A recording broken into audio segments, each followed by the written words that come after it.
Bien, muy buenos días, bienvenidos a esta sesión, en realidad la tercera sesión de economía en Facilito. El día de hoy, después de haber presenciado las exposiciones de Mónica Capra y de Ernesto Sheriff, Mónica Capra compartiendo la visión que tiene sobre lo que es una economía, la libertad económica y la generación de riqueza, y luego Ernesto Sheriff, lo que es la macro, los indicadores macro y el origen de las crisis económicas en nuestro país. El día de hoy vamos a hablar sobre la situación de las empresas en Bolivia. La sesión cuarta tendremos como invitado a Antonio Saravia, que dará su punto de vista sobre lo que es la economía institucional y la corrupción. Y finalmente, la quinta sesión hablaremos sobre lo que son las finanzas del sector financiero y el caso del Banco Fácil. El día sábado 23, que es la última sesión, estaremos compartiendo el escenario del Zoom, Kurt Jürgensen dando una explicación sobre lo que son las finanzas del sector bancario, el análisis económico del sector bancario de una empresa financiera, y luego compartiremos con ustedes un análisis de la crisis del Banco Fácil. Bueno, empezaremos lo que nos toca el día de hoy, que son empresas en Bolivia, y vamos a dividir la presentación en tres partes. La primera parte vamos a compartir con ustedes datos estadísticos sobre lo que es el PIB a nivel mundial y a nivel regional, para ver cuál es la participación de Latinoamérica en la generación de riqueza, en la generación de producto.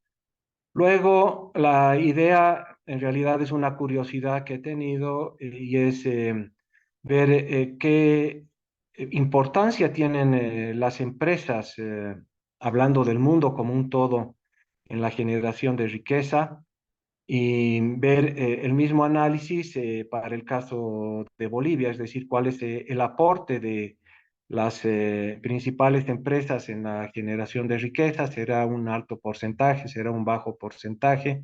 Es algo que vamos a discutir. Luego veremos un análisis basado en lo que son los datos del ranking de empresas, de cómo se ha comportado el sector empresarial como un todo en nuestro país. Para eso vamos a explicar lo que es la generación de valor económico, en inglés Economic Value Added, y a partir de ese indicador financiero ver si las empresas como un todo, como una bolsa, han generado valor económico o no. Y luego veremos algunos casos puntuales, como el caso de yacimientos petrolíferos fiscales bolivianos, el caso de la Cervecería Boliviana Nacional, el caso de las empresas Sociedad Anónima. La idea es ver cómo, cómo tratamos los datos en, eh, en el sector de las empresas en nuestro medio. Y para eso es importante empezar viendo qué alternativas tenemos para poder evaluar si una empresa genera valor económico o no genera valor económico.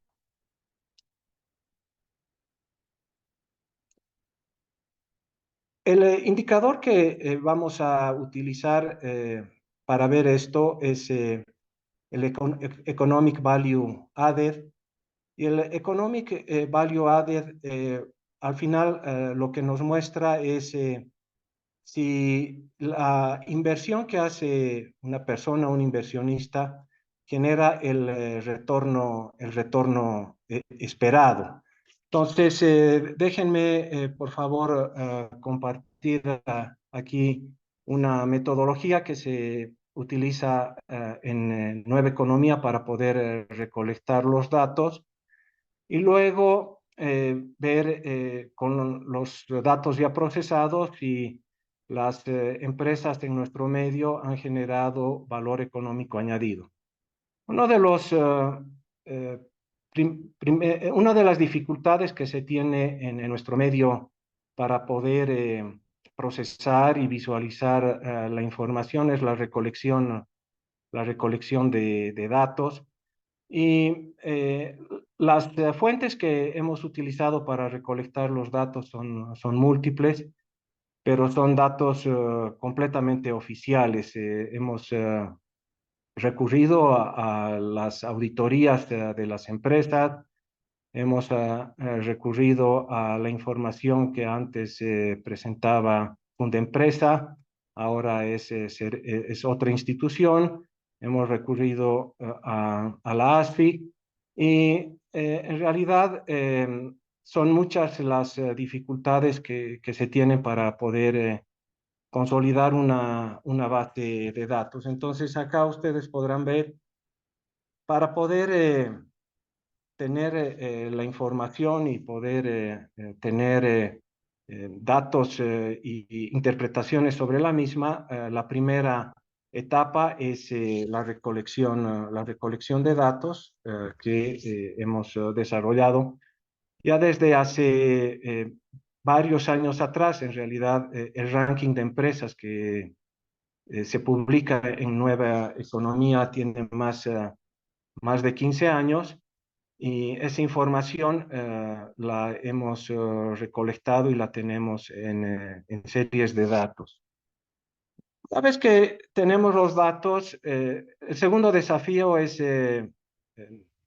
hacerlos más transparentes, estandarizarlos. Y ese proceso se conoce con el nombre de la transformación de datos.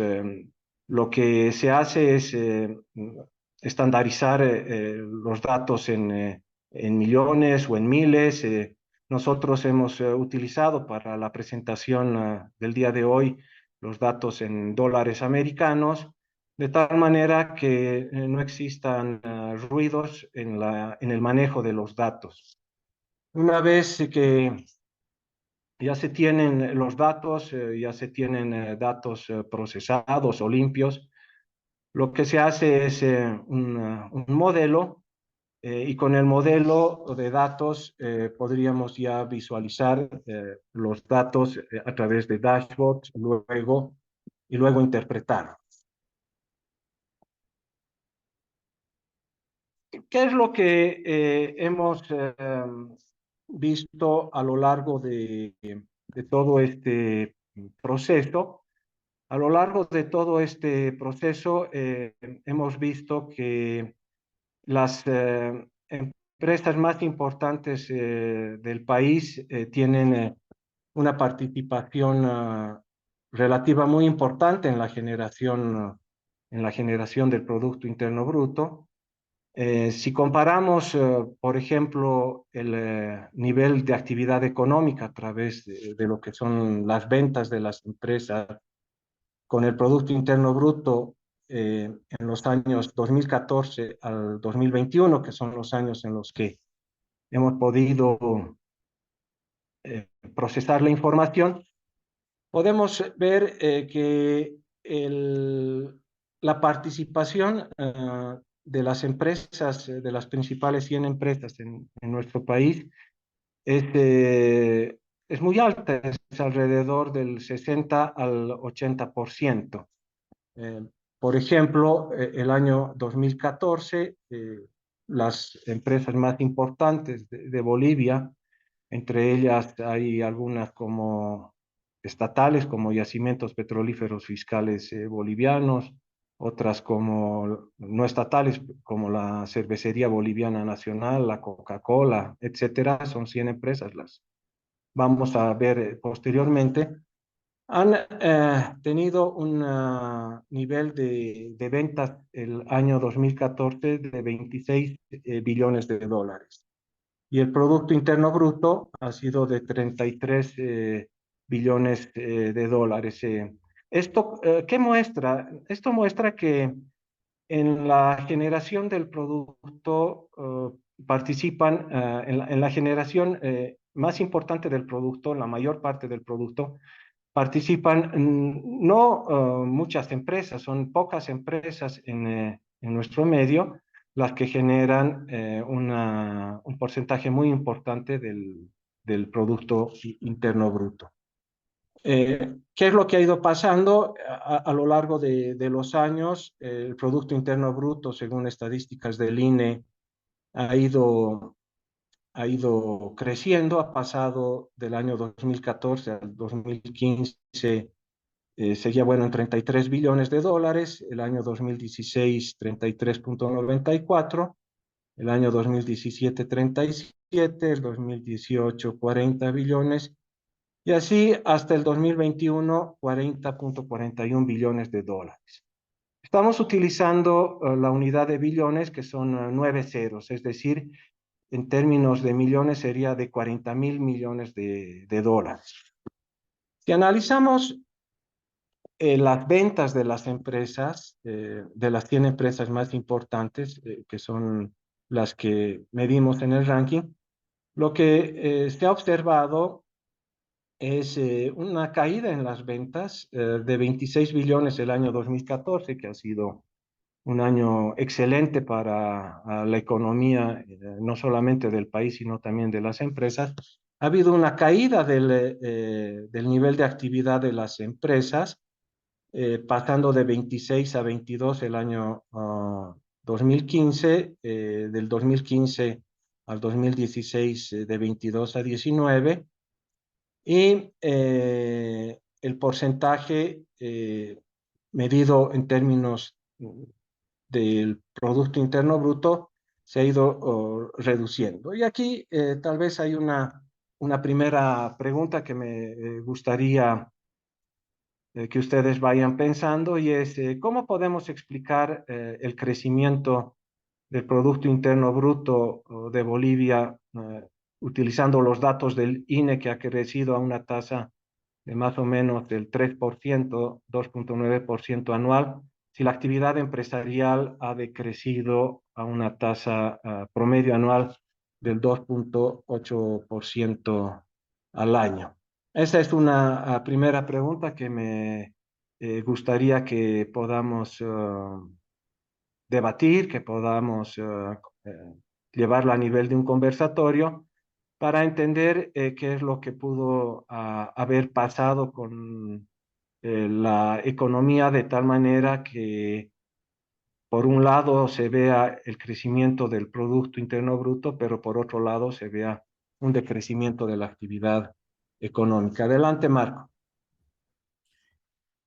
Primera hipótesis, sector público, gasto público, inversión pública. Segunda hipótesis, revisar la balanza comercial.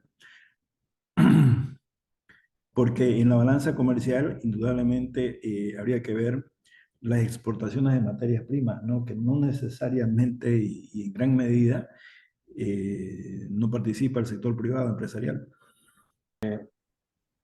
El, lo que quiero compartir con ustedes es cómo podría un inversionista evaluar si una inversión cumple o no con el requisito que debería tener. Podemos pensar que los inversionistas tienen varias opciones.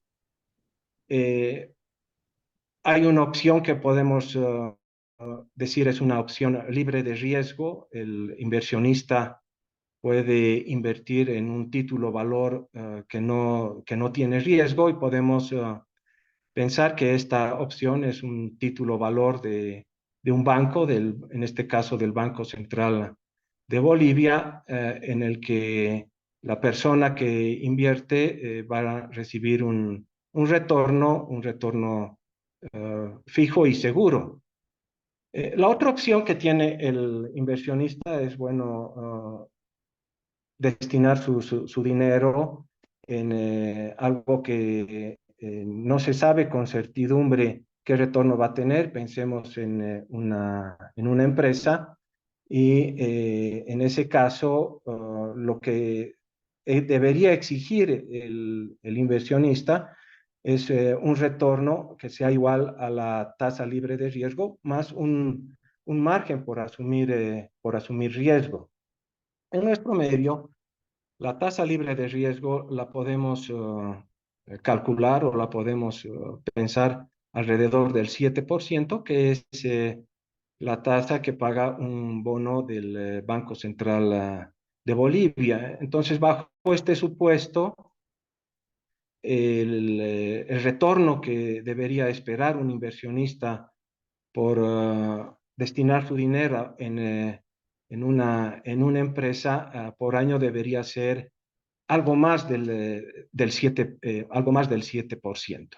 Entonces, el parámetro que vamos a utilizar para ver cómo se han comportado las empresas en nuestro medio, cuando hablo de las empresas, estamos poniendo todas las empresas, vamos a suponer como tasa de corte el 7%. ¿Qué es lo que deberíamos esperar de las empresas? Es una rentabilidad sobre el capital, ya que el capital es el que aportan los inversionistas, que debería estar o debería ser superior al 7%.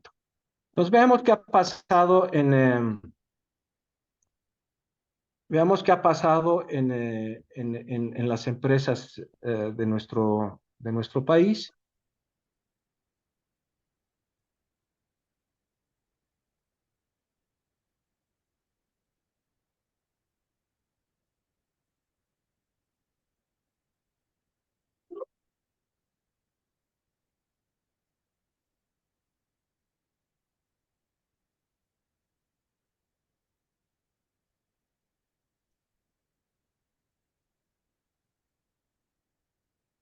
Estamos recuperando la presentación en PowerPoint.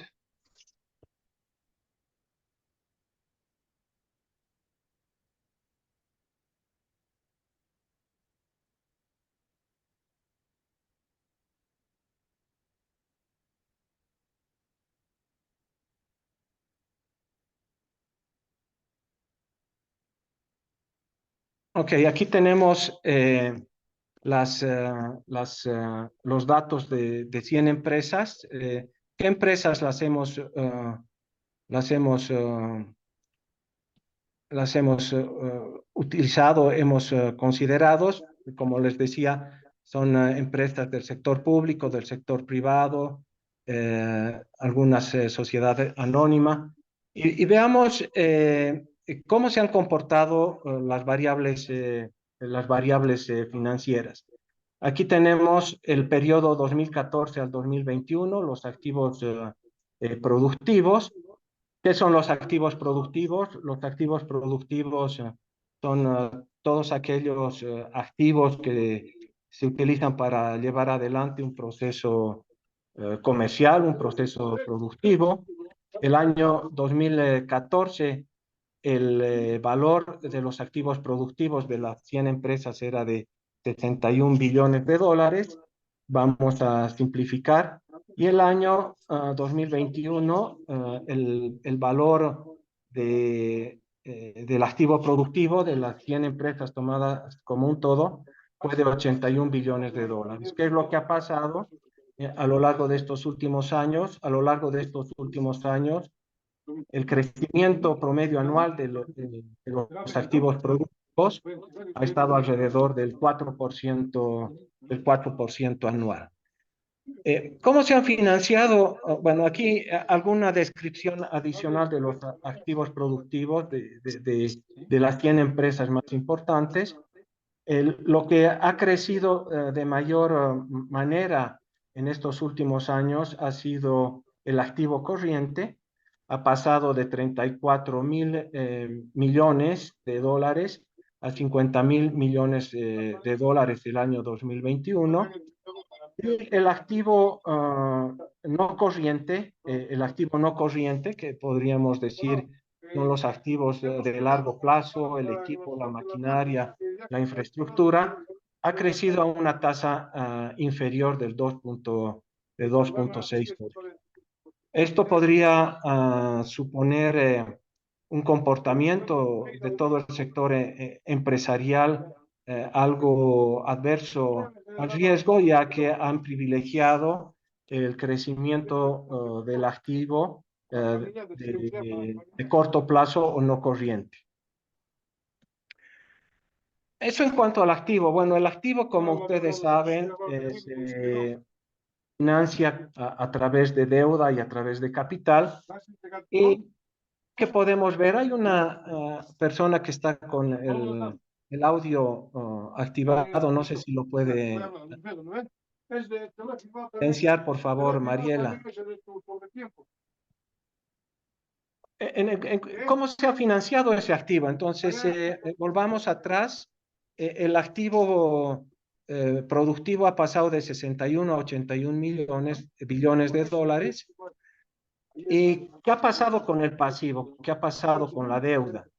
Ha pasado de 34 a 54 billones. ¿Qué es lo que podríamos concluir en una primera revisión así rápida? Es que el sector empresarial en nuestro país, desde el periodo 2014 al año 2021, se ha financiado fundamentalmente con deuda. Se ha financiado fundamentalmente con deuda. La tasa de crecimiento de la deuda eh, de las empresas ha sido alrededor del 7% anual.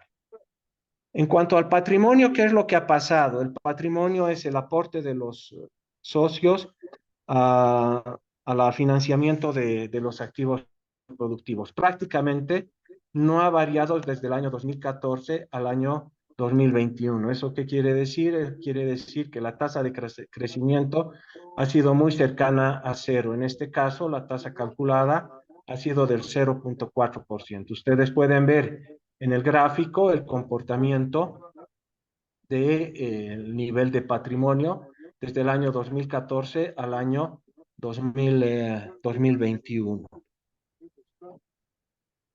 En cuanto al nivel de ventas, ¿qué es lo que ha sucedido? Tomando en cuenta las 100 empresas más importantes, como lo habíamos visto, las ventas de las empresas han pasado de 26 billones a 21 billones, ha habido un decrecimiento de ventas, pero ¿qué ha pasado con las utilidades? El efecto más dramático, podríamos decirlo así, de estos años a nivel empresarial han sido la caída brutal en el nivel de utilidades. Han pasado del año 2014, que era de 13 billones de dólares, a un poquito más de un billón de dólares el año 2021. Pero ustedes pueden ver en el gráfico la caída fuerte que ha tenido las utilidades en el sector empresarial. La tasa de decrecimiento en las utilidades ha sido del 13% promedio anual y una de las fuentes más importantes para poder crecer a mediano y largo plazo es la reinversión de las utilidades. Aquí lo que vamos a ver es qué es lo que ha pasado con el retorno sobre el capital. Eh, Hemos mencionado hace algunos minutos atrás que los inversionistas lo que esperan desde el punto de vista del comportamiento de las empresas es una rentabilidad que debería ser igual o superior a la tasa libre de riesgo. Si vemos el año 2014 y analizamos todas las empresas más importantes de Bolivia, podríamos decir que cumple con el requisito. En este caso, el ROE, que es el retorno sobre el capital, el año 2014 ha sido del 13% y ha sido superior al 7%, es decir, ha sido superior a la tasa libre de riesgo, que podríamos decir es una valla o un parámetro que nos puede servir para comparar. A lo largo de los años siguientes, 2015, la rentabilidad de las empresas como un todo baja al 9%, el año 2016 sube al 10%, el año 2017 eh, sube al 11%, pero el año 2020, que es, claro, es el año de la de la pandemia, cae al 1% y el año 2021 es del 2%. Si se hace un promedio del periodo, es decir, del 2014 al 2021, lo que podemos ver en el procesamiento de los datos y en lo que saca el dashboard que hemos utilizado es un ROE promedio del 5% y un ROA promedio del 2%. Eso en cuanto a las empresas más importantes de nuestro medio. Quisiera compartir con ustedes el Excel para que vean qué empresas hemos considerado. Espero que estén viendo, no sé si están viendo. No, no. ¿Están viendo? No, no, no. No compartió pantalla. Ok, perfecto. A ver, vamos a ver.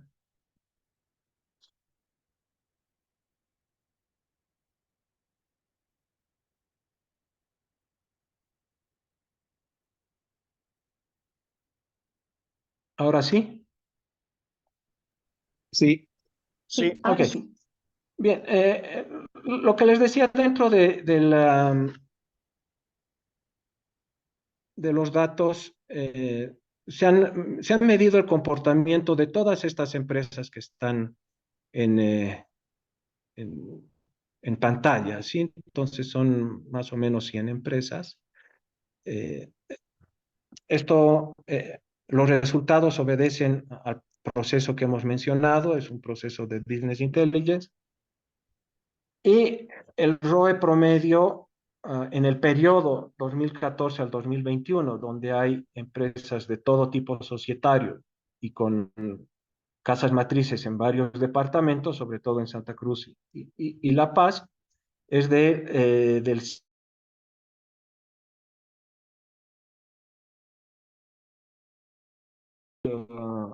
sacar en, eh, en Bolivia es que las empresas como un todo no han tenido el comportamiento esperado desde la perspectiva de un inversionista, ¿no? Entonces, en el periodo esperado, el retorno sobre la inversión, el retorno sobre el capital ha sido del 5%, cuando en realidad lo mínimo que se debería haber esperado es un retorno sobre el capital del 7%. Bueno, está claro que un inversionista esperaría mucho más porque cuando pone su dinero en una empresa está asumiendo el riesgo y dentro del cálculo del requerimiento mínimo del retorno hay lo que se conoce como el premio por riesgo, que es el Market Risk Premium. Pero el 7% es algo extremadamente bajo, es el punto más bajo sobre el cual podemos comparar el comportamiento del sector y en este caso 5% está claro, es inferior al 7%. El efecto más importante de esta situación ha sido una caída sostenible en el nivel de actividad económica en en los últimos años, y podríamos echar la culpa también al COVID, que ha tenido una influencia importante en el nivel de actividad económica de las empresas. Sin embargo, la pregunta que deberíamos ir respondiendo es, ¿y cómo podríamos reactivar? ¿Qué se podría hacer para que se cumpla con esta condición en los próximos años, próximo ciclo? ¿Qué se podría hacer para que desde el punto de vista de un inversionista y del análisis financiero, las empresas en nuestro medio, en vez de generar pérdida económica, que es un EVA negativo, en este caso 5% es menor a 7, es un EVA negativo, no se está generando valor porque lo mínimo que se espera desde el punto de vista de la generación del valor es lo que requiere la persona o el inversionista, que es 7%. ¿Qué se podría hacer, en otras palabras, para que está claro que estamos tomando las empresas como un conjunto, cambie la situación y, bueno, sigamos por favor y vamos a pasar entonces ahora a analizar a empresas desde un punto de vista ya específico. Vamos a ver ahora qué es lo que ha pasado con la empresa, de lejos la empresa más importante de Bolivia, que es Yacimientos Petrolíferos Fiscales Bolivianos. Todos conocemos Yacimientos y es una empresa que nace después de la Guerra del Chaco, con la nacionalización de la petrolera que estaba desarrollando actividades en ese momento. Entonces, veamos qué es la verdad financiera, en este caso de una empresa muy importante considerada estratégica por mucha gente y por muchos políticos. Entonces voy a volver a compartir mi pantalla. Antes quisiera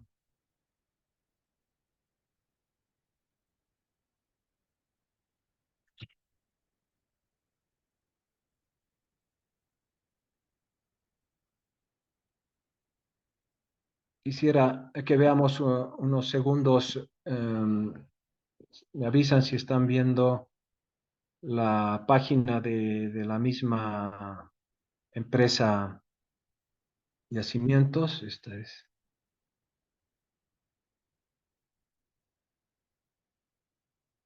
Bueno, está demorando un poquito.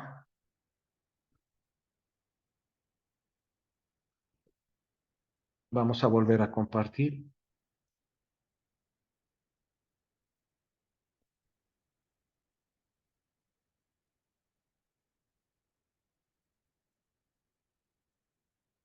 Sí, esta es la página oficial de Yacimientos. Pueden ver. Me avisan, por favor. Sí, se puede ver.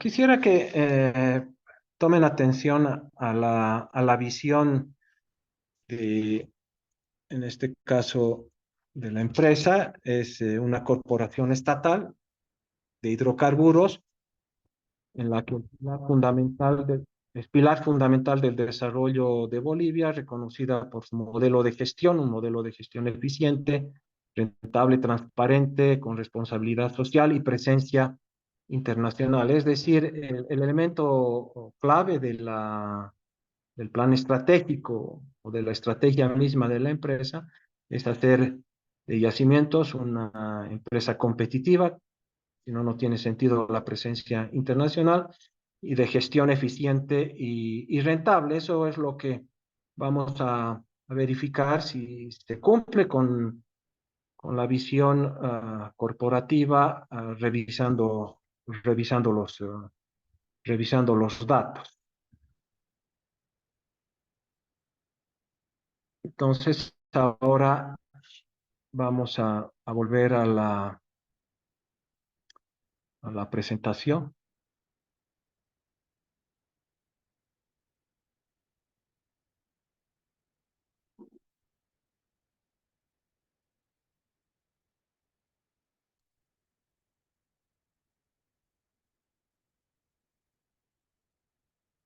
Está.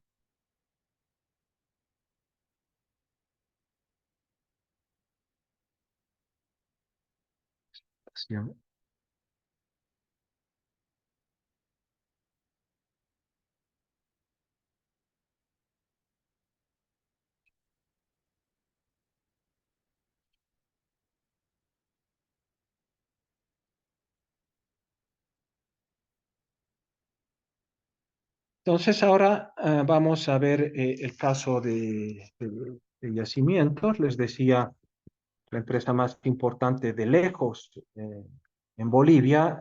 Todos los años que se han hecho los rankings, Yacimiento es la empresa más importante y la que genera el mayor volumen de ventas. Si se analizan los rankings por ventas, Yacimientos siempre están en primer lugar. Aquí hay algunos datos de la historia. Se crea el año 1936.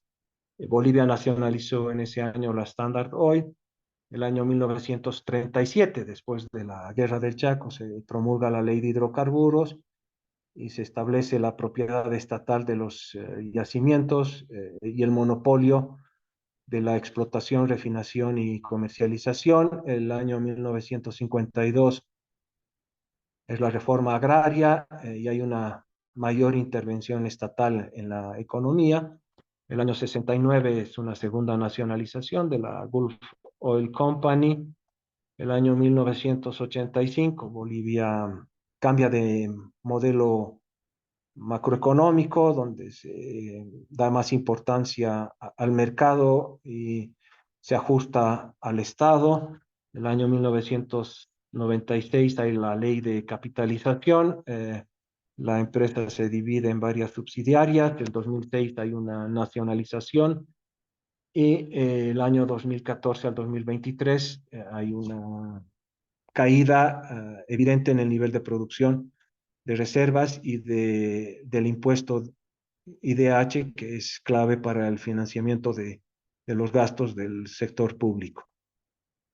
Bien, como siempre, lo que vamos a hacer es ver primero el activo y luego vamos a ver qué es lo que ha financiado el activo, es decir, vamos a ver el pasivo, el patrimonio, luego vamos a ver ventas, utilidades, y luego a partir de este pantallazo financiero, ver qué es lo que ha pasado con la rentabilidad de la empresa, que tiene tres vertientes. La primera es la parte de eficiencia en el manejo operativo, es decir, la relación entre utilidad neta y ventas. La segunda es la eficiencia en el manejo de activos y la tercera es el apalancamiento. Entonces son los tres elementos que explican la rentabilidad sobre los activos, que también se conoce como la fórmula de Dupont. Bueno, ustedes podrán ver ¿qué ha pasado con los activos de yacimientos desde el año 2014 hasta el año 2021?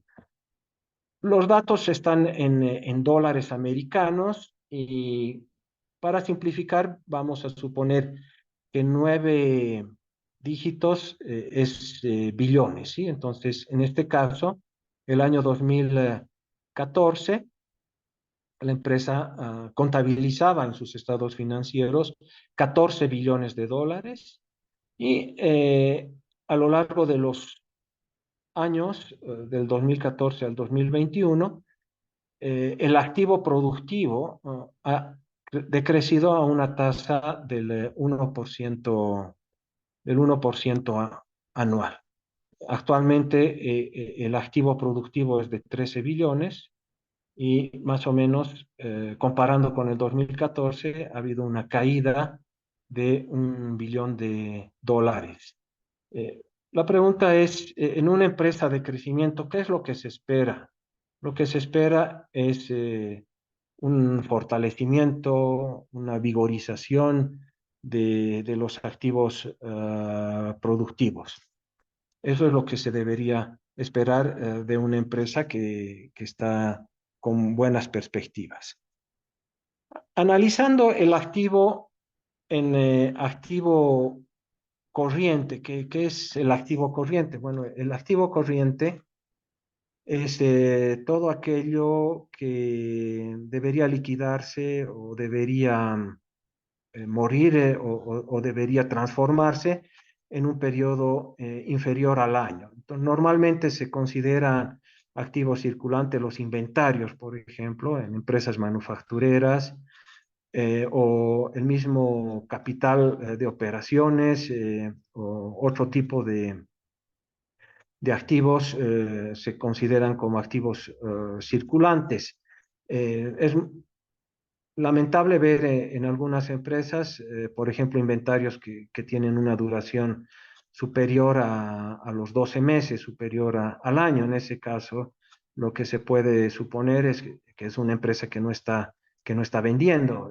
Para poder aclarar a la gente que probablemente no tiene conocimiento de estos conceptos, activo circulante tiene un periodo de vida esperado que debe ser inferior al año, porque si es superior al año está pasando algo malo dentro de la empresa.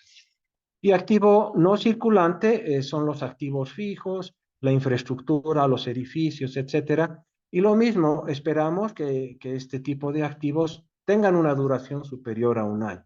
Imaginemos una maquinaria que tiene una duración el rato de contabilizar inferior al año. Eso quiere decir que se ha destrozado el activo, se ha hecho un uso tan malo que se lo ha destrozado. Lo que se espera es que el equipo, la maquinaria, la infraestructura tenga una duración superior a la de un año. Entonces, el elemento fundamental para poder diferenciar qué es activo circulante de activo no circulante es el tiempo y el periodo es el año. ¿Qué es lo que ha pasado con el activo no circulante? Bueno, prácticamente no ha variado. Entonces, ha pasado en este caso, está en millones de dólares, de 8 billones a 8.8 billones, de 8.2 a 8.8. Es decir, que no ha crecido, no han crecido las plantas, no ha crecido el equipo, no ha crecido la infraestructura de una manera importante.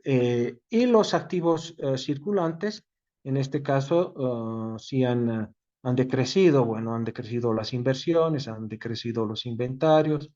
Eso es lo que se puede observar en el análisis del activo. Ahora, ese activo, ¿cómo se ha financiado? Hay en pasivos 5 billones, los pasivos han decrecido, que es deuda, y en patrimonio, bueno, el patrimonio no se ha visto modificado de manera muy importante en el periodo 2014 al año 2021. Pero con, con estos activos se generan ventas, ya hemos visto cómo se financian los activos. Sin activos no se pueden generar ventas, no se pueden generar operaciones.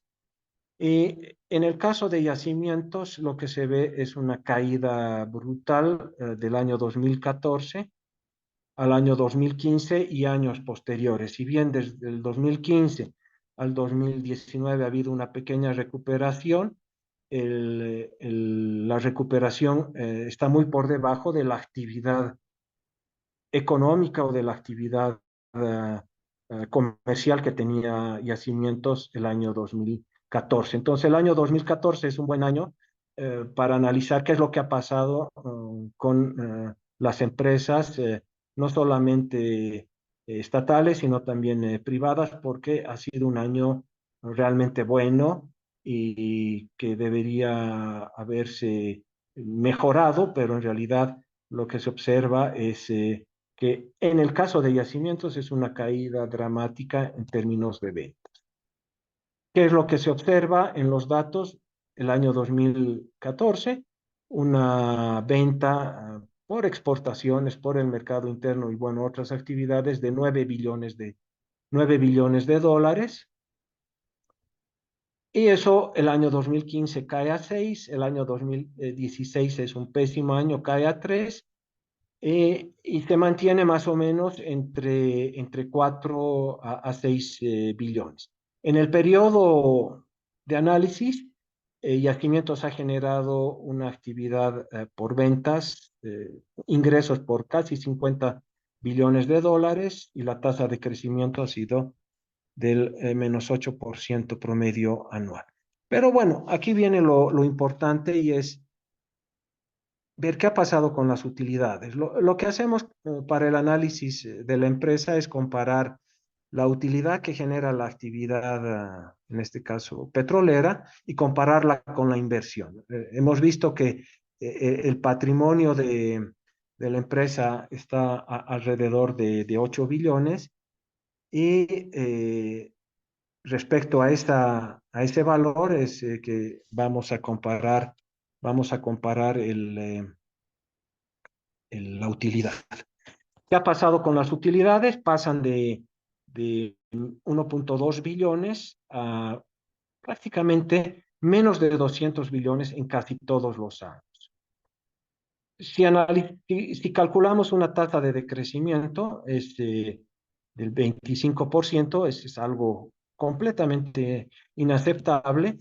Y si vemos el indicador en este caso ROE, que es lo que hemos utilizado para ver si una empresa genera valor económico o no, lo que vemos es el año 2014, bueno, el ROE, es decir, el retorno sobre el capital era del 15%, podríamos decir aceptable, superior al 7%, pero a partir del año 2015, fíjense, el retorno sobre el capital, es decir, la utilidad neta sobre el capital, es inferior al 2% casi todos los años, casi todos los años.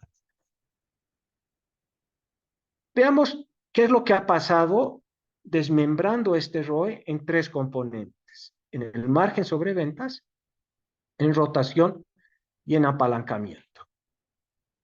El elemento que explica de manera más importante la caída en el retorno, en el rendimiento sobre el capital, es la caída en la eficiencia operativa.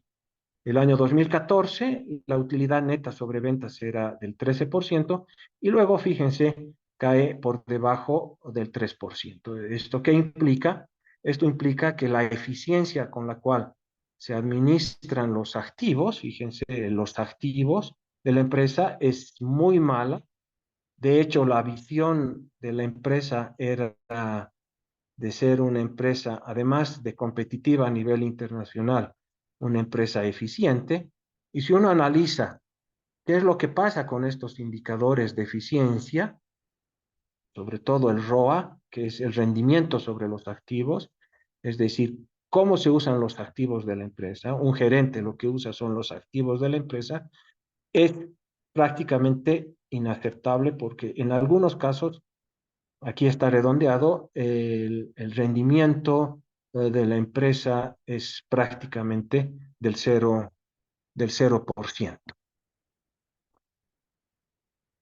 ¿Qué opinan de estos resultados, ¿no? Entonces, la empresa más importante ha pasado de tener utilidades de más de 1.000 millones de dólares, de 1 billón de dólares, para hacer más fácil la compresión, el año 2014, a prácticamente 100 millones de dólares en los años siguientes. Si comparamos esa utilidad con el capital invertido, es decir, lo que ponen los accionistas, en este caso, como es una empresa estatal, lo que ha puesto la sociedad o los bolivianos, el retorno sobre ese capital, sobre lo que hemos invertido, para hacerlo más simple, es prácticamente 0%.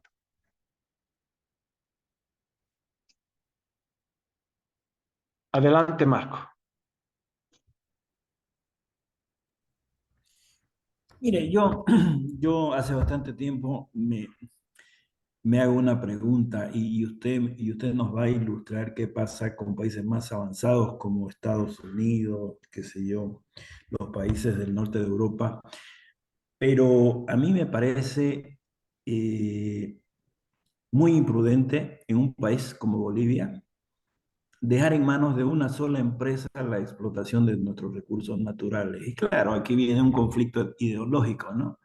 Yo me recuerdo cuando recién entró el gobierno de izquierda, el que tenemos, no, toda la adjetivización que los neoliberales, que la derecha, que los vendepatria, que el saqueo de nuestros recursos naturales. Y aquí estamos, nos quedamos sin nada, el gas se hizo gas. Y yo digo, y me pregunto y le planteo a usted para que nos ilustre, ¿cómo es en Estados Unidos el tema hidrocarburífero? Yo supongo que allá no hay una sola empresa del Estado norteamericano que explota los recursos naturales, abre el mercado, le da la posibilidad a muchas, pero muchas empresas, partiendo del derecho propietario, porque yo me recuerdo que cuando la señora Mónica Capra inició el curso, hablaba de que la libertad económica parte del derecho propietario. Entonces, no puede ser que el derecho propietario de nuestras riquezas naturales descansen en una sola persona jurídica, en una sola empresa. Entonces, yo creo que ahí está el problema de Bolivia. Incurrió en el error estratégico y estructural de poner todos los huevos en una sola canasta, es decir, en yacimiento. Y ahí está, el yacimiento es una lágrima prácticamente. Bien. Sí, muy buena la pregunta. No, no tengo los datos de Estados Unidos. Podemos revisar. Tengo a mano algunos datos de las empresas de diferentes áreas, entre ellas petroleras a nivel mundial. Lo que sí me queda claro es que Yacimientos es una empresa y debería manejarse como tal.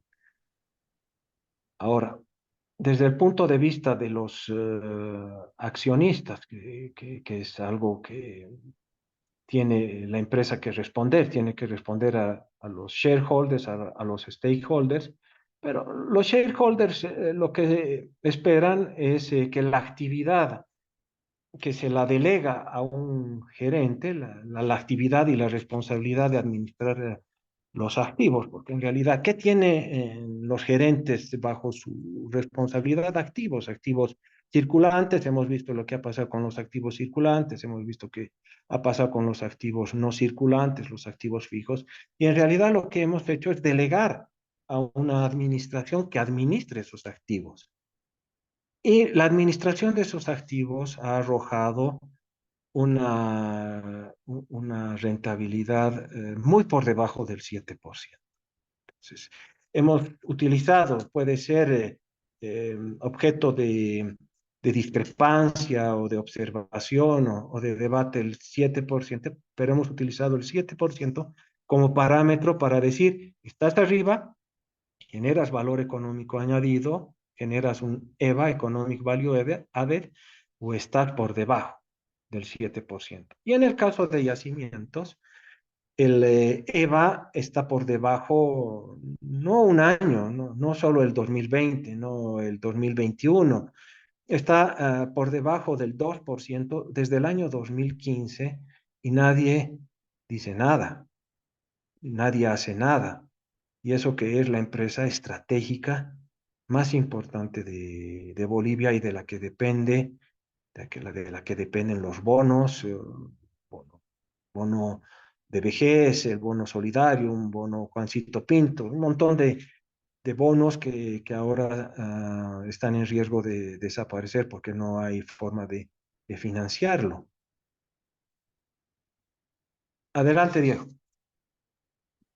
Eh, ya, unas preguntas, pero un dato extra antes. Lo triste del tema de los bonos, por ejemplo, para la vejez es que creo que recién hace 1 o 2 meses la gestora es la que está pagando esos bonos. Así que qué triste esa situación.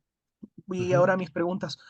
Yo he visto que los cuatro tigres de Asia, sobre todo Singapur y Corea del Sur, de cierta forma sí se meten un poco a su sector empresarial. Por ejemplo, Singapur tiene el control de sus sectores clave, por ejemplo, el tema petrolero y el tema del agua, pero lo maneja como si fuera una empresa privada, es decir, si las personas que contrata son o no eficientes, les pagan en relación a eso o los echa. Y en el caso de Corea del Sur, tienen los chaebols, que son como empresas monopolísticas, pero que tienen el apoyo del gobierno, pero que al mismo tiempo se manejan de una forma muy competitiva a nivel internacional. No sé si usted ve que eso podría pasar en Bolivia o es algo muy propio de la cultura asiática porque ellos tienen este tema de ser muy disciplinados y muy correctos, ¿no? Tú contratas a alguien para administrar tus activos y ves que al finalizar el periodo, cuando le contratas a mí, yo administro un restaurante tuyo de comida mexicana en la cual has invertido $100,000.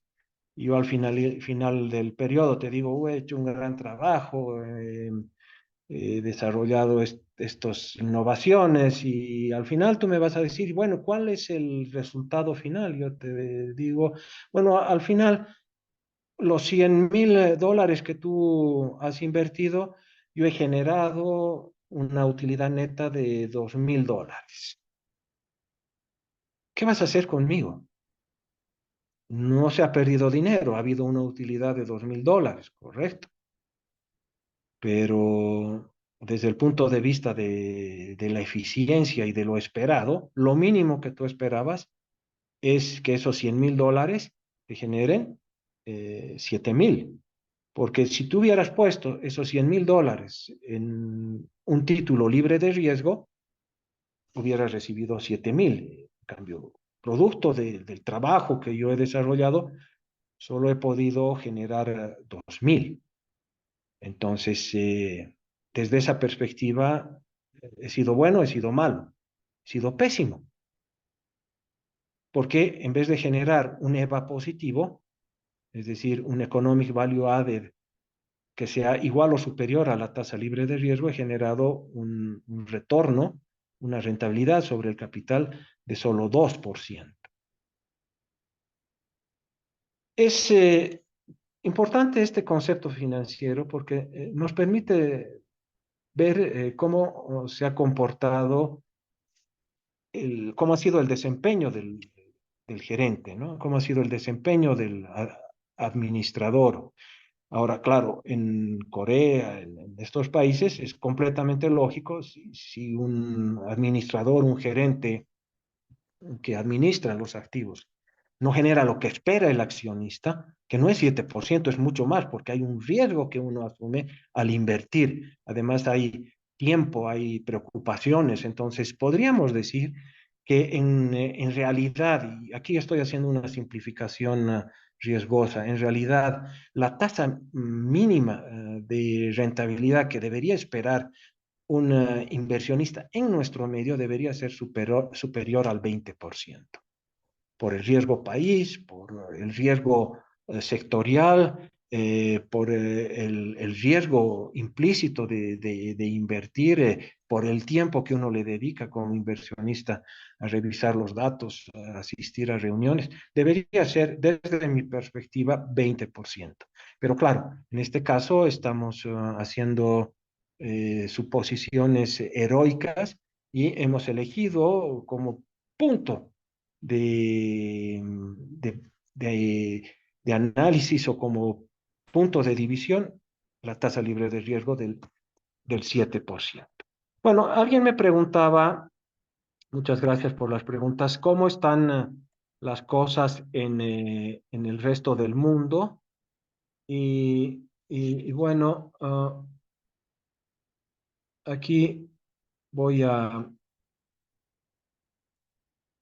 Voy a compartir con ustedes algunos datos de las empresas, que es lo que quería, a ver si me ayuda el internet y luego seguimos conversando.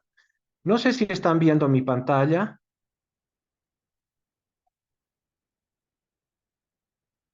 Sí, sí, se Sí, ve. Ok, ya fíjense, en este caso tenemos las empresas, el ranking de empresas eh, más importantes por varios aspectos. Fíjense aquí algo interesante. Vamos a utilizar ingresos. Podríamos decir son ventas. Ya. Eh, ¿Cuánto creen ustedes que es el Producto Interno Bruto a nivel mundial? ¿Cuánto creen que es? A ver si puedo usar estas herramientas, no me deja. Bueno, en realidad aquí está en trillones, pero si hablamos en 55,3 trillones, pero si hablamos en billones de dólares, lamentablemente aquí no puedo escribir. Pensé que esto iba a funcionar. El, eh, el Producto Interno Bruto a nivel mundial, y vamos a ver, esto es lo que quería mostrarles al principio.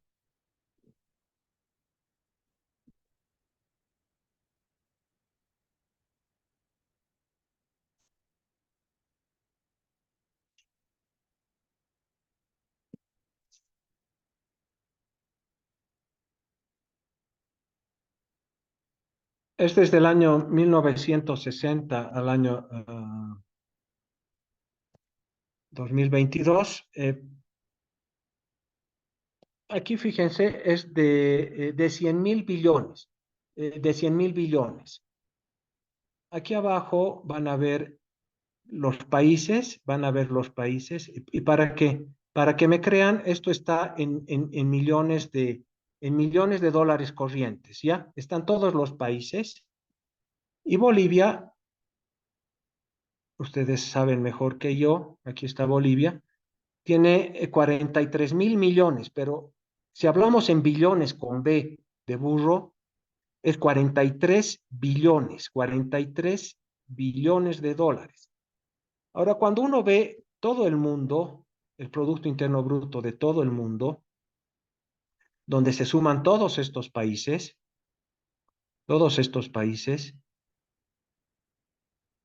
vamos a ir hasta abajo.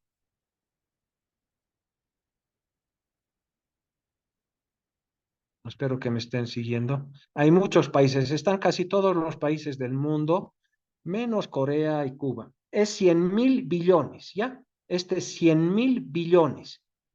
Entonces, ese es el valor de la generación de riqueza por año, 100.000. Eso tengan en mente, 100.000. Bolivia, ¿cuánto participa de esto? Con 40, ¿sí? 40. Latinoamérica, ¿cuánto participa? ¿Cuál es el peso relativo de Latinoamérica en la generación de producto? Aquí vean, por favor, aquí voy a marcar América Latina y el Caribe, 6.000. Entonces, ¿cuál es la participación de Latinoamérica? Ahí está Brasil, México, Argentina, todo. En la generación de riqueza a nivel mundial del 6%. Esa es la verdadera dimensión de Latinoamérica, incluyendo países del Caribe y Sudamérica, Centroamérica. El mundo son 100.000. Aquí fíjense, son 100.000 billones. 100.000 billones. Ahora, cuando vemos las empresas, aquí está por ventas, ¿sí? Ya, está por ventas. 8.000 empresas, 7.930 empresas, fíjense, 7.930 generan 55.000 billones de ingresos. O sea, ¿cuáles son los ingresos? Terminas un producto, lo vendes.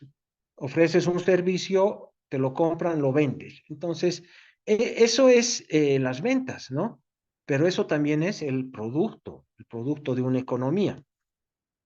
¿Qué conclusión sacamos? La primera conclusión que sacamos es que a nivel mundial muy pocas empresas generan 55% del producto.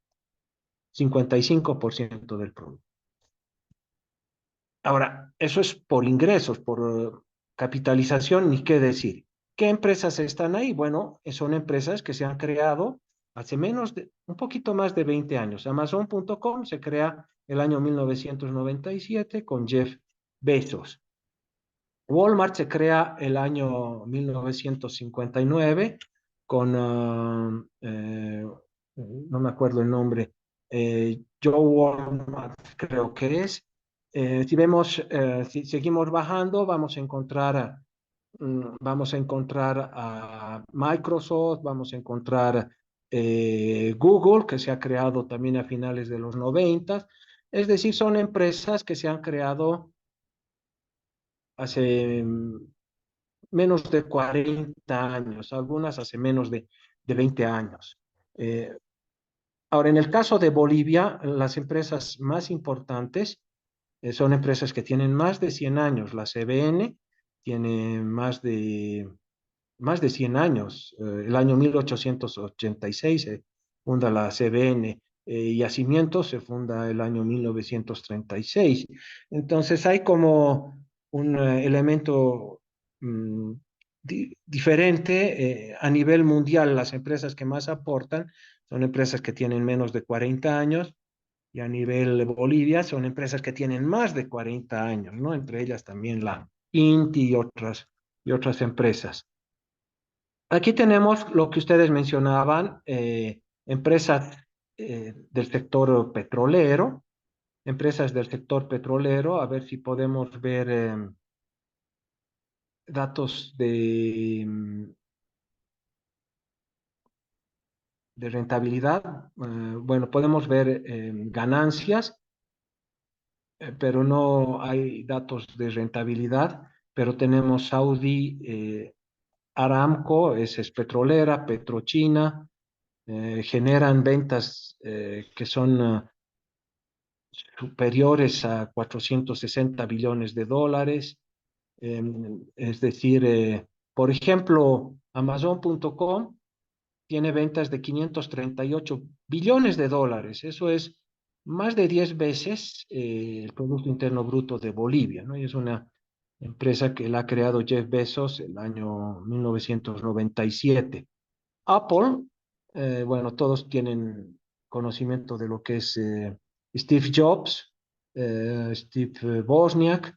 Es una empresa que se ha creado a finales de los 70, principios de los 80, pero en realidad el crecimiento exponencial de Apple se da en este siglo, cuando retorna Jeff Bezos, perdón, Steve Jobs a la empresa. Bueno, hace mucho tiempo atrás tiene ventas superiores a los 300 billones de dólares, y esto es 10 veces el producto de Bolivia, ¿no? El Producto Interno Bruto de Bolivia. Eso en cuanto a ventas, ¿no? Ahora, en cuanto a la capitalización de mercado, si uno ve cuánto vale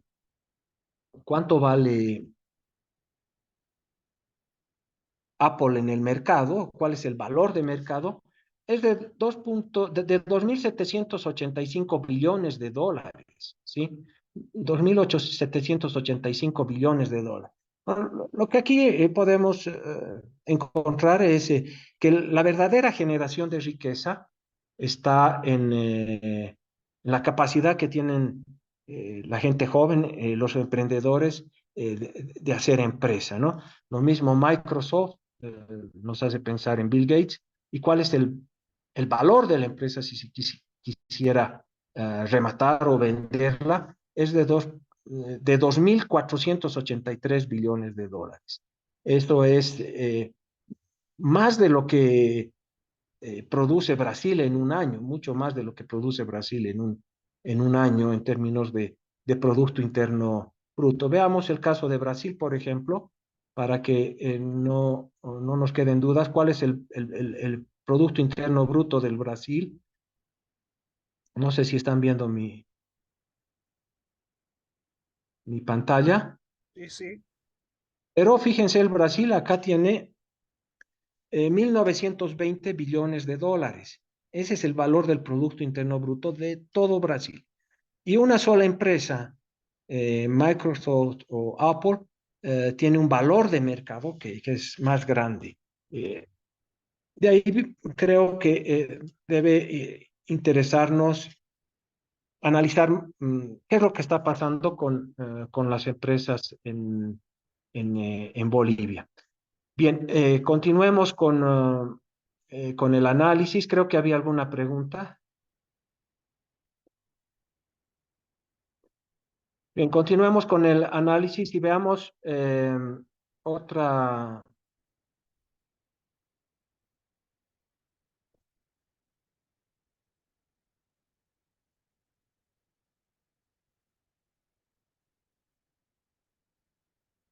Sigamos con la presentación.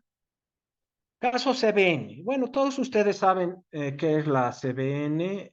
La CBN es una empresa ícono en nuestro medio. Se crea hace más de 100 años. Son alemanes que vienen y, y fundan la primera manufactura de cerveza. Ha tenido varios cambios. Los más notables tal vez son que ha pasado de manos de accionistas por ejemplo, nos acordamos de Max Fernández, y ahora es una compañía que forma parte de IB Invest, ¿no? Bueno, aquí algunos datos de la cervecería. El año 1886 se funda en La Paz por empresarios bolivianos y alemanes. El año 1890 lanza la primera cerveza, que es la Pateña, que es la marca uh, que todos nosotros conocemos. En 1915 adquiere instalaciones de Taquiña, Cochabamba, lanza la cerveza Taquiña. El año 69, yo no sabía, había sido nacionalizada y pasa a formar parte de una corporación del Estado. El año 1992 se privatiza, se vende el 97% de las acciones a un consorcio. El año 1994 se fusiona. El año 2000 cambia de nombre a Sociedad Anónima. El 2009 inaugura una planta en Santa Cruz.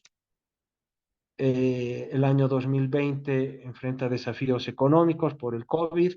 Y bueno, estos son algunos datos. Probablemente algunos habrá que revisarlos, pero son los que he podido encontrar. Veamos qué ha pasado.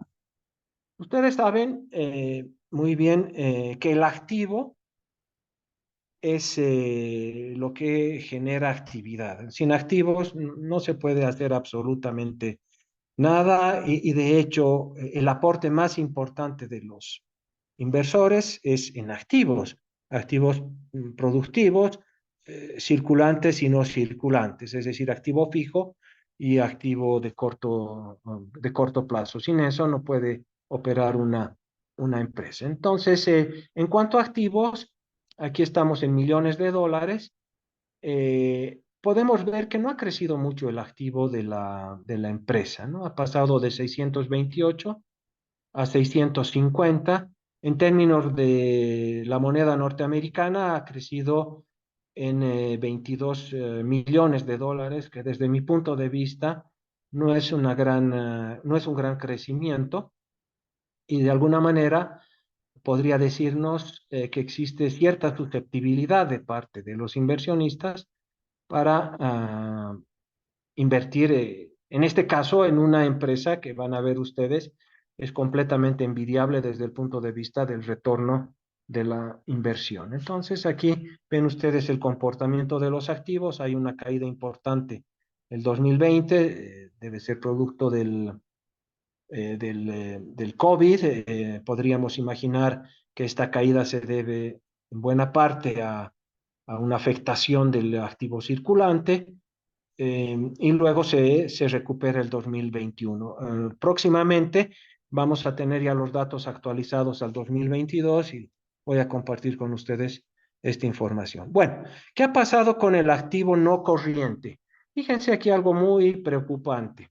El activo no corriente, que son activos fijos, planta, maquinaria, tecnología, que es de largo plazo, caído muchísimo. Ha pasado de más o menos 500 millones a 300 millones el año 2021.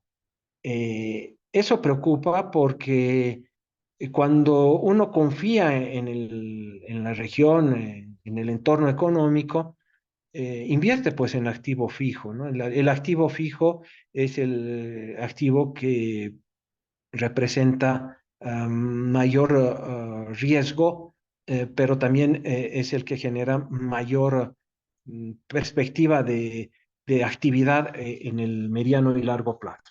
¿Qué es lo que ha crecido el activo no corriente, el activo corriente, perdón?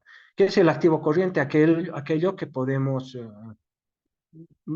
manejarlo de una manera muy flexible, por ejemplo, inversiones de corto plazo, lo que está pasando con las cuentas por cobrar, son activos corrientes. ¿Qué ha pasado? Ha pasado de 200 más o menos, podríamos decir sí, de 200 millones a casi 400 millones de dólares el activo corriente. Entonces aquí lo que da la impresión desde el punto de vista de la CBN, que es una empresa muy importante, muy grande en Bolivia, que todos conocemos, es que están con mucho miedo y están manteniendo su activo en activos que los pueden liquidar muy rápidamente, ¿no? Muy rápidamente. ¿Cómo se ha financiado el activo? Con deuda. A ver, fíjense ustedes, pasa de 200 a 371, una tasa de crecimiento del 9%. ¿Qué es el pasivo? El pasivo es lo que se debe a corto y largo plazo. Pero fíjense aquí en el caso de la CBN, el pasivo corriente, el pasivo de corto plazo, crece de 185 a 352. ¿Qué quiere decir esto? Esto quiere decir que la cervecería se está financiando con proveedores y con financiadores de corto plazo. Entonces, esa es la palanca más importante de financiamiento de la CBN.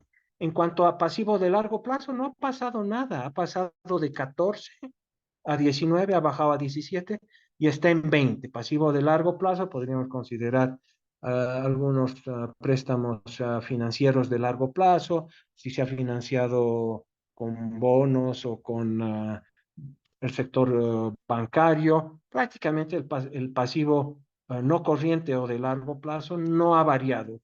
La estrategia entonces de la CBN es financiarse con pasivos de corto plazo. Entonces son a los proveedores a los que les dice, bueno, te voy a pagar algún rato.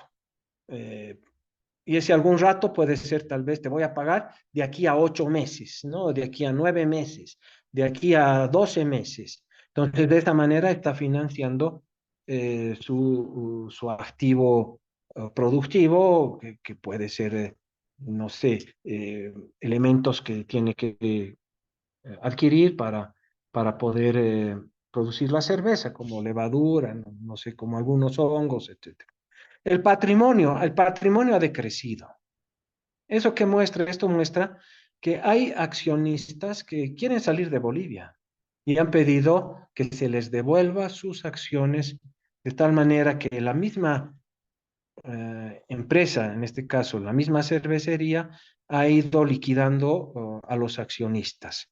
Es decir, les ha ido pagando por las acciones que tenían.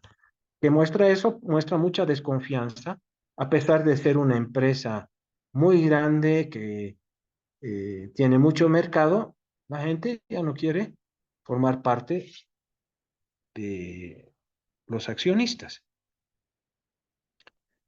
Esto es lo que les decía. El pasivo corriente crece muchísimo.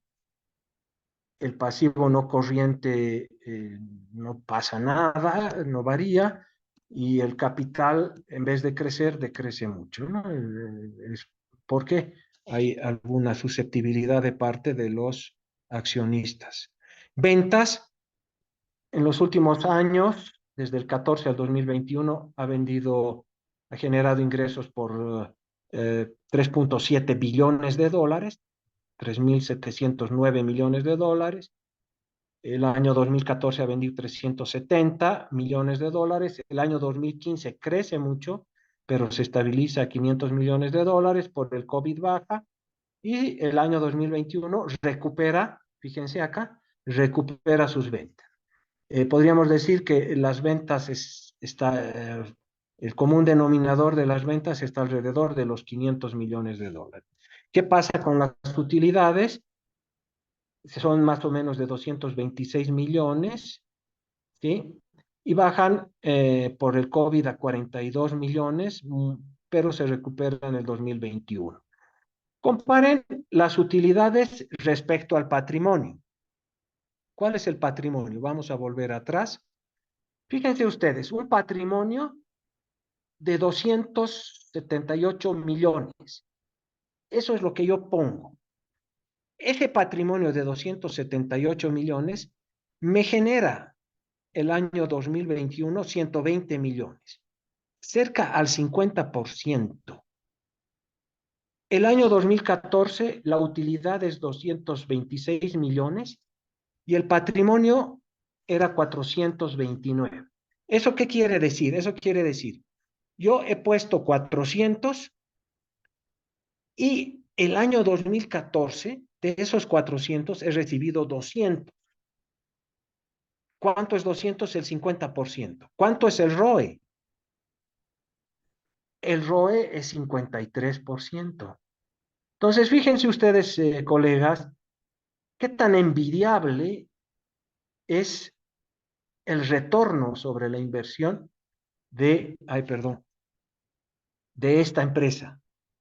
Pero aún, a pesar de ser una empresa que te genera un retorno superior al 40, superior al 50, los accionistas están escapando.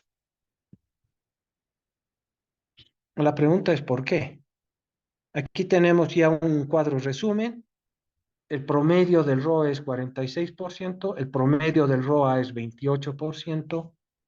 Y bueno, muy simple para todos ustedes es concluir con lo siguiente, ¿no? A ver si puedo utilizar la pizarra, es la que he tenido problemas para utilizar.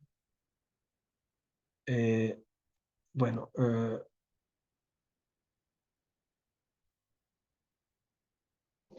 50% versus 7%. La CBN. Entonces es una empresa envidiable. ¿Quién no quisiera ser accionista de la cervecería? Todos. Yo quisiera ser. Porque invierto 100 y recibo al año 50. Al otro año 50. Al otro año 50.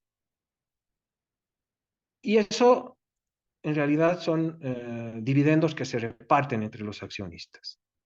Pero aún así, los accionistas deciden irse. ¿Cómo es posible? Con tremenda rentabilidad sobre el capital, tremendo desempeño financiero, están reduciendo el capital, los accionistas. Y lo están reduciendo porque están pidiendo, quieren salirse, ya no quieren estar. ¿Qué opinan?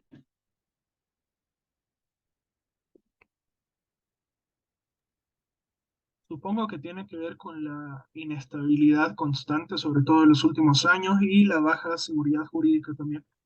porque aunque Ok, te generen buenos retornos, si no tenés la seguridad de que vas a mantener tu inversión segura, preferís irte a otro lado. correcto. Marco, Mi hipótesis es de que pareciera una salida del mercado planificada, bien pensada, pero se llevarían la patente o, entre comillas, o la fórmula de fabricar la cerveza, porque para mi gusto es una de las mejores cervezas del mundo, y fabricarla en otro país, no sé, Paraguay, Uruguay, no sé, más pareciera ser que podía ser Paraguay, tal vez Perú, ¿no? Pero por lo pronto sería Paraguay, ¿no? Cercano a Bolivia, el nombre, mantendrían el nombre y producirla en otro país.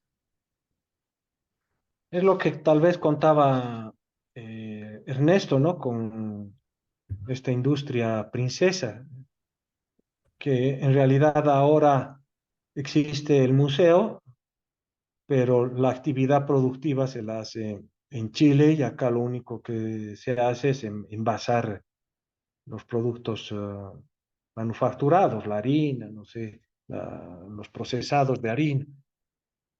Pero claro, lo que me preocupa personalmente es lo siguiente. Las empresas son el motor del crecimiento de la economía, no solamente en Bolivia, sino a nivel mundial.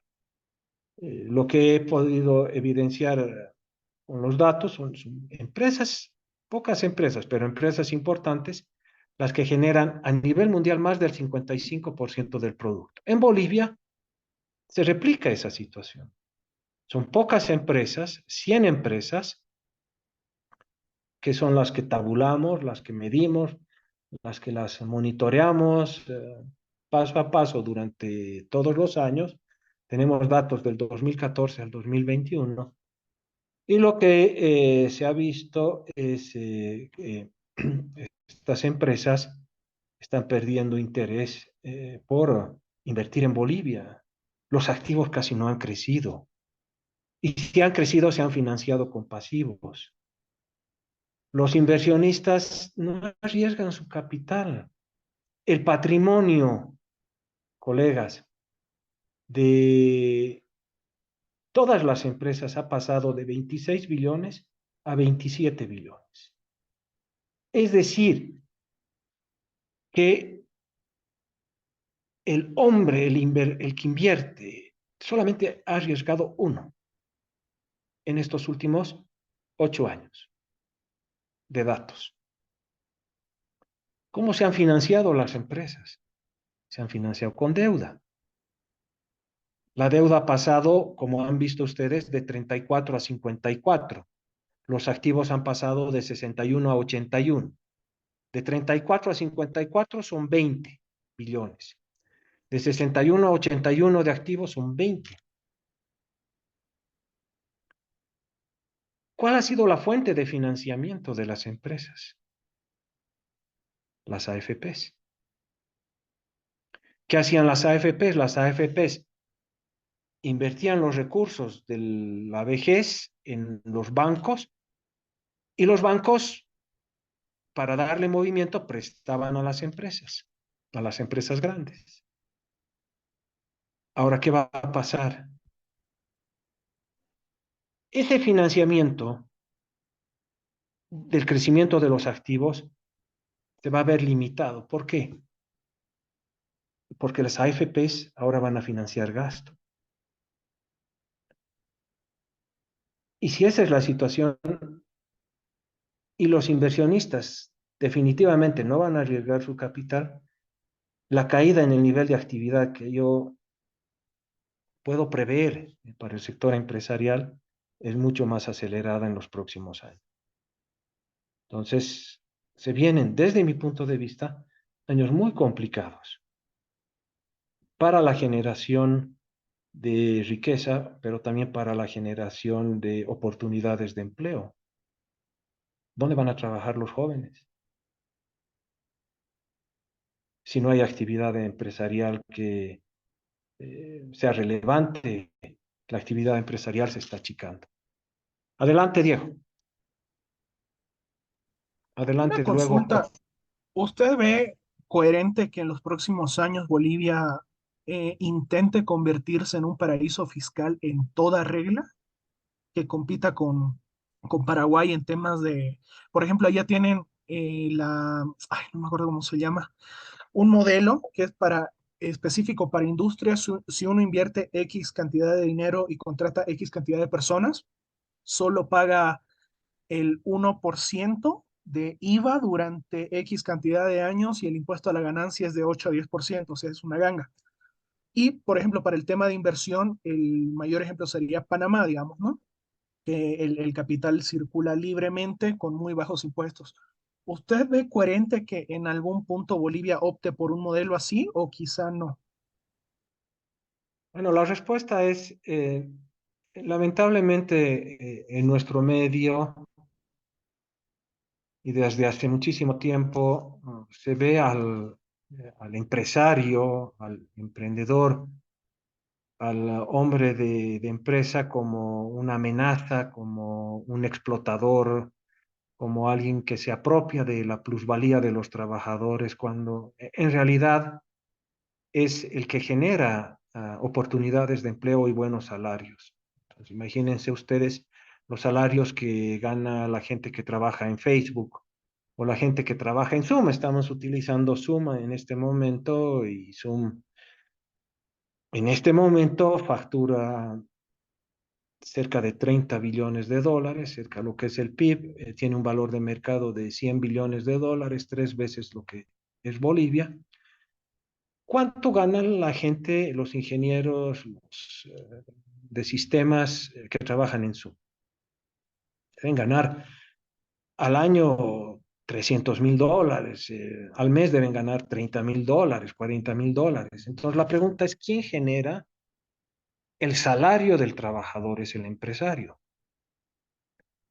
porque es el que identifica oportunidades que otros no identifican. Entonces hay un economista austriaco que es Israel Kirzner, que defiende el rol del emprendedor, del empresario, como fundamental de, para el crecimiento, el desarrollo y las economías de mercado.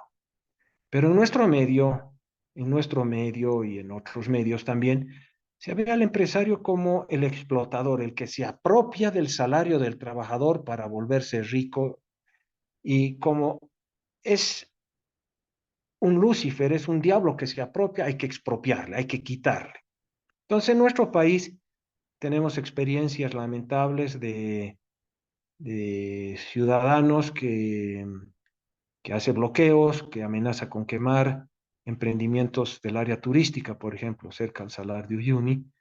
Y aún a pesar de tener iniciativas de bajar impuestos, de hacer más fácil la vida para el que genera riqueza, se la hace más difícil, ¿no? Pero incluso si se le hace la vida más fácil al que genera riqueza, la cultura de nuestro país es una cultura, desde mi punto de vista, que genera o va a generar siempre mayor pobreza, ¿no? Hay que cambiar, hay que trabajar sobre el rol, sobre el protagonismo que debe tener el emprendedor, el empresario en Bolivia. Adelante, Jorge, Wilfredo, y luego vamos a cerrar el taller del día de hoy con datos sobre las sociedades anónimas.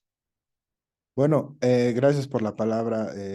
Yo quería comentar un poquito sobre los datos que nos ha mostrado de la cervecería. Es una empresa que sí he estado siguiendo, tengo varios amigos que trabajan ahí, entonces la lectura que yo hago es en base a lo que ellos me comentan, ¿no? Es el problema bueno, el problema, entre comillas, que se puede decir que tiene Jorge, te las... podemos ver tal vez para conocerte, no sé si puedes prender tu cámara. Claro. Bueno, entonces lo que les decía, el problema entre comillas que tendría la cervecería y por la forma en que se comportan sus datos es el nivel del consumo interno. No, me parece que ellos al ser casi un monopolio, digamos que tengan el 95% del mercado, ya con la inversión que han realizado, han satisfecho toda la demanda que tienen en Bolivia, ¿no? Entonces, mis amigos me comentaban que uno de los problemas es que ellos no podían hacer incrementar o tener esa cultura cervecera como tienen otros países. Aquí no se da, ¿no? Y me decían, por ejemplo, en La Paz, el paseño solo en las fiestas hace un consumo muy grande, pero no tiene una cultura cervecera. Entonces, tal vez más en Santa Cruz, ¿no? Que hay esa cultura, pero a mí me parece que han dejado de invertir, ha dejado de crecer sus inversiones por este mismo tema, porque ellos ya han satisfecho un mercado e invertir, no tienen la necesidad de invertir para generar más producto que nadie les va a comprar, ¿no? Entonces, creo que la parte del capital también se podría explicar porque los accionistas al ver la necesidad de que ya no lo tienen que reinvertir para generar más ventas o algo, optan por cobrar sus dividendos, ¿no? Entonces, más o menos creo, yo estimo que va por ese lado. Es por eso que se diversifican también los de la cervecería. Ahora podemos ver que tienen Pepsi, 7-Up, o sea, varias líneas. Y yo creo que ahora le apuntan más a la eficiencia, ¿no? Porque una empresa, a medida que va pasando el tiempo, en realidad se va haciendo más cara, ¿no? Por los salarios, las indemnizaciones y demás. Entonces ellos le tienen que apuntar ahora con este mercado que ya está cubierto, a hacer las cosas más eficientes y subir su utilidad. Que si el mercado no crece, van a seguir repartiéndose dividendos, ¿no? Buen punto, claro, gracias Jorge.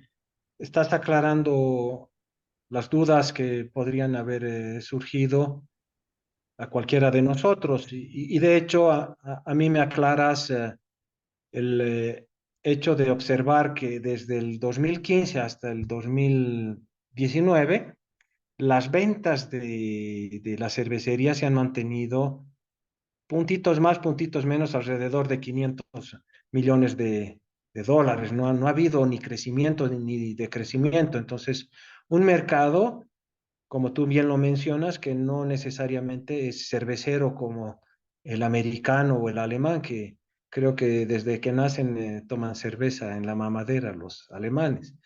En cambio, en nuestro medio más son, no sé, el Singán y otro tipo de preferencias alcohólicas, ¿no? Rodrigo. Sí, perdón, quería, aparte del tema, quería saber de dónde se sacan justamente las datos de las utilidades de las empresas, porque soy estudiante y quisiera saber la verdad. Sí, claro.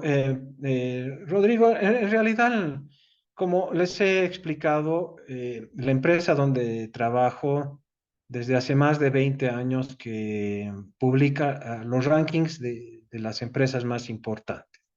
Entonces, este es un procedimiento bastante complicado y sacrificado, diría yo, porque para poder tener los datos tenemos que hacerlo prácticamente de forma manual. Entonces, recolectamos los informes de auditoría, sacamos datos del Internet, visitamos las empresas, se compran datos del, de lo que era el lugar donde era una empresa, pero ahora es otra organización.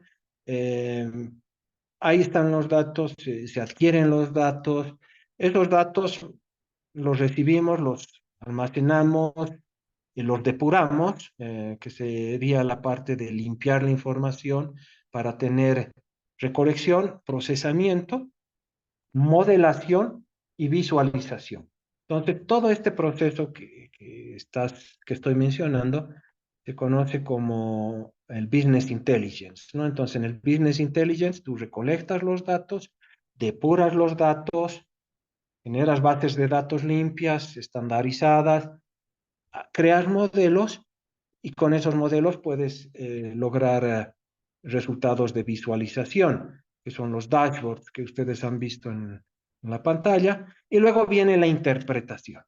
Ese es el procedimiento y bueno, los datos para el periodo 2022 ya los vamos a tener este mes de octubre y podemos hacer el análisis del periodo 2014-2022, ya no solo 2014-2021, sino ver qué ha pasado con las tendencias de crecimiento de ventas de utilidades en el periodo ya algo más posterior al COVID del 2020. Y Adelante, Wilfred. ustedes, perdón, ¿ustedes publican esos datos? Porque sé que es justamente complicado, ¿no?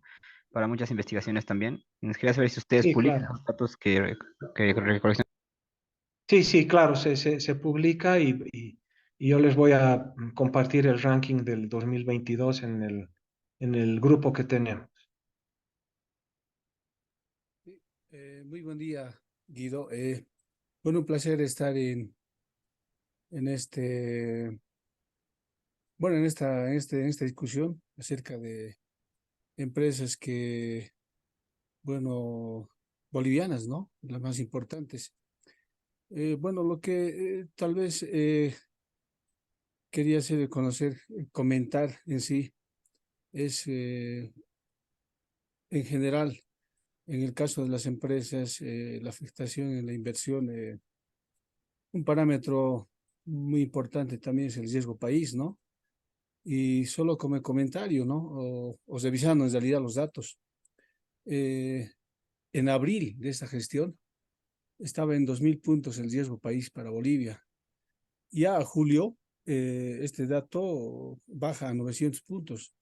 Entonces, por lo menos pienso yo que el parámetro para nuevas inversiones, principalmente para inversiones extranjeras, nuevas, es muy importante este dato, ¿no? Para eh, que nuevas empresas se vayan sentando con eh, inversión para Bolivia, ¿no? Entonces, se ha dado, por ejemplo, en el primer semestre esta situación de, eh, por ejemplo, de la escasez de dólares en nuestro país.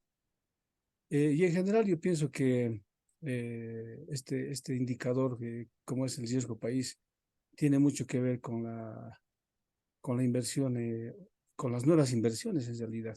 No, eso quería comentarte, Guido. Muchas gracias, Wilfredo. El riesgo país, si nos puedes orientar un poquito, qué es bueno, qué es malo. Cuanto más alto es el número, ¿es mejor o es peor? Bueno, cuando es más alto es, bueno, digamos, una mejor calificación. Ok, Pero en el caso de Bolivia, en abril, por ejemplo, ¿no? Daba sus datos, estaba en 2000 y en julio hemos bajado a 900, ¿no? Entonces da a interpretar de que, bueno, nuestro riesgo país es menos atractivo, digamos, ¿no? Y la incidencia sería, bueno, en la inversión, ¿no? En nuevas inversiones, prácticamente para inversiones extranjeras, un parámetro muy importante. excelente. Muchas gracias. Excelente, Wilfredo.